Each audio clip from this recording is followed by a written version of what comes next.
अब आपको एक बिल्कुल नई तरह की परंपरा के बारे में बताते हैं जो अब शुरू हुई है। आपको ड्रग माफिया के खिलाफ ब्रिटेन की लड़ाई के बारे में बताते हैं जो बड़े अनोखे तरीके से शुरू हुई। कल रात को ब्रिटेन की पुलिस ने, वहां पर एक शहर है मर्सेसाइड नाम का, इस शहर में ड्रग माफियाओं के ठिकानों पर वहां की पुलिस ने छापे मारे और इस कार्रवाई में खुद ब्रिटेन के प्रधानमंत्री बोरिस जॉनसन ने पुलिस का साथ दिया। बोरिस जॉनसन पुलिस की वर्दी में मौके पर पहुंचे और इस रेड में उन्होंने पुलिस की मदद की, यानी इस दौरान वो खुद पुलिस पार्टी का हिस्सा थे। और सोचिए ये कितनी नई बात है। Where I've been with the police on a dawn raid to try to tackle some of the county lines drugs gangs that make life hell for so many people in this country. So tackling county lines, tackling the drugs trade is absolutely crucial for our levelling up agenda, and we're rolling up those gangs, we're rolling up the county lines operations, about 1,500 of them already done, putting more money into dealing with them, also helping the problem drugs users, 300,000 problem drug users, to get rid of their habit, as well as coming down very hard on the criminals and locking them up.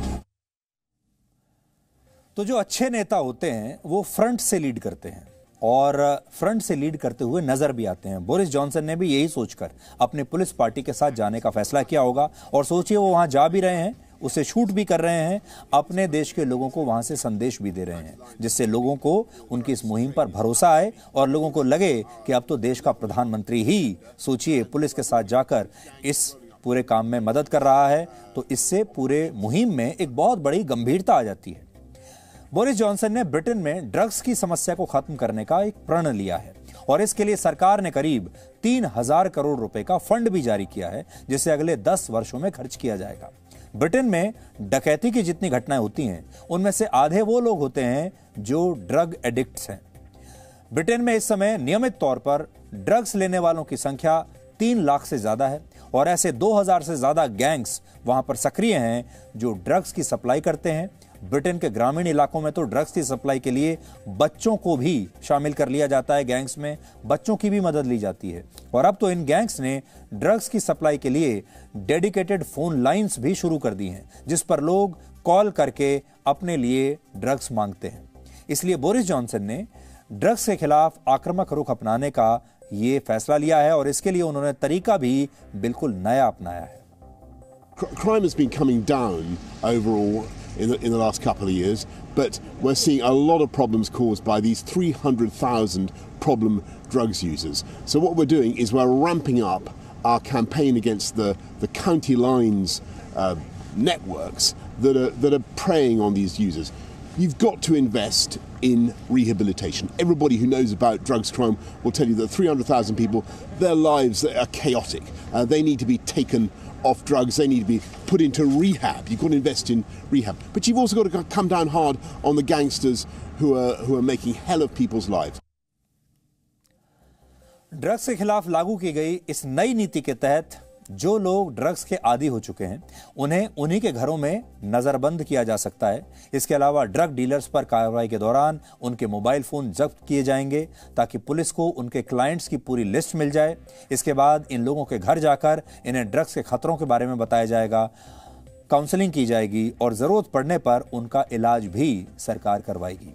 Drugs के खिलाफ ऐसा ही युद्ध कुछ वर्ष पहले Philippines के राष्ट्रपति ने भी शुरू किया था और इस दौरान करीब 6,000 ड्रग डीलर्स को पुलिस ने मार गिराया था। हालांकि फिलीपींस के राष्ट्रपति और वहां की पुलिस पर यह आरोप भी लगे थे कि इस ऑपरेशन के नाम पर कई बेगुनाह लोगों की भी हत्या कर दी गई। फिलहाल अंतर्राष्ट्रीय संस्थाओं के दबाव में फिलीपींस ने इन हत्याओं की जांच शुरू कर दी है। भारत भी ड्रग्स से अछूता नहीं है। भारत में युवाओं को ड्रग्स की लत लग चुकी है, बड़ी संख्या में ऐसे युवा हैं।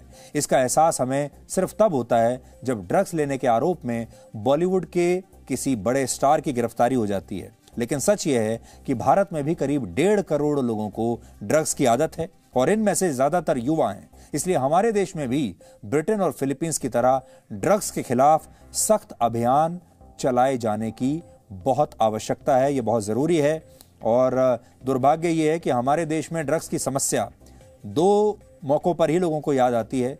या तो जब चुनाव होता है तो कोई ना कोई पार्टी इसे एक बड़ा मुद्दा बना देती है। जैसे पंजाब में जब चुनाव होता है तो ड्रग्स की समस्या जो होती है वो एक बड़ा मुद्दा बन जाती है, तब इसके बारे में बात होती है। और यह हमारे देश में बात तब होती है ड्रग्स के बारे में जब कोई बड़ा सेलिब्रिटी इसमें पकड़ा जाता है। जैसे आजकल आपने देखा होगा मुंबई में बहुत बड़े बड़े सेलिब्रिटीज, फिल्म स्टार्स, उनके बच्चे ड्रग्स के मामले में पकड़े जा रहे हैं और तब यह हेडलाइन बनती है। लेकिन हमें साल के 12 महीने इसके बारे में सोचना होगा और यह देखना होगा कि एक ऐसी समस्या है, ड्रग्स हमारी अगली पीढ़ी को बर्बाद कर रही है, इसलिए इसे रोके जाना बहुत जरूरी है।